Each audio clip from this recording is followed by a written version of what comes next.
промените се позитивни. Првиот пат беше зголемена висината на минималната плата, а овој пат ќе биде зголемена вторичната казна за неисплата на минимална плата.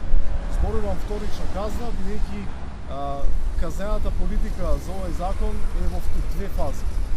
Ако прв пат биде утврдено дека не е исплатена минимална плата, тогаш газдата кој тоа ќе се осмели да го направи ќе биде казнет во наводници со покана за едукација.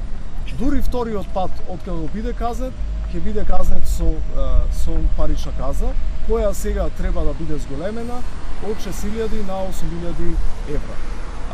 Левичарското движење Солидарност и другите организатори на првомајскиот протест ова година посочи дека овој закон има рак рана.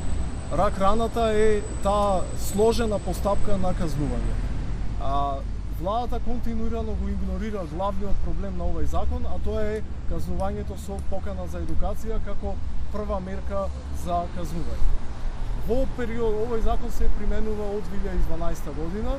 Од 2012 до првите месеци на 2013 година бројот на казнети работодавачи поради неисплата на минимална плата е нула. Веројатно и до ден денес бројката не е многу поголема, може да биде 1 до 20. Зошто е така е бидејќи работниците кои ќе пријават она што тие ќе го направат е нивниот газда да биде поканет на едукација.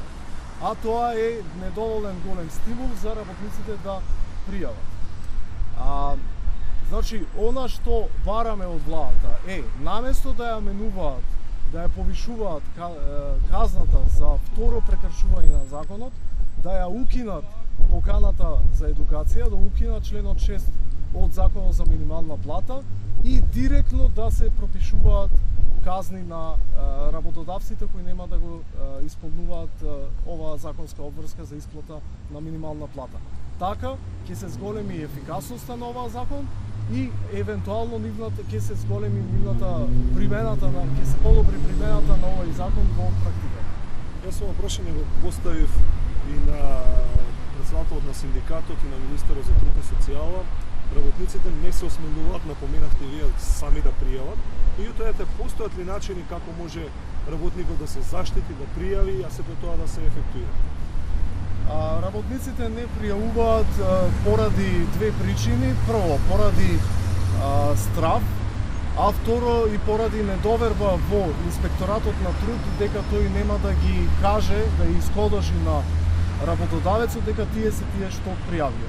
Левичарското движење Солидарност со цел да ги охрабри работниците и да им овозможи безбеден механизам на пријава, може да ние пријавиме во нивно име, при тоа кршење на работничките права во нивните фирми, при тоа тие ќе бидат апсолутно сигурни дека нема работодавецот да дознае кој ги пријави, од проста причина што во пријавата до инспекторат на труд ќе стои име на наш член.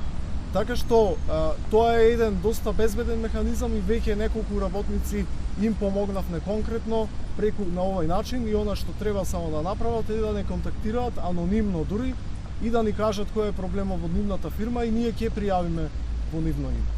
Но во врска со овој закон, значи можат да пријават и во врска со неисплатата на минимална плата, но голем проблем е тука што газдите ќе бидат казнети само со покана за едукација.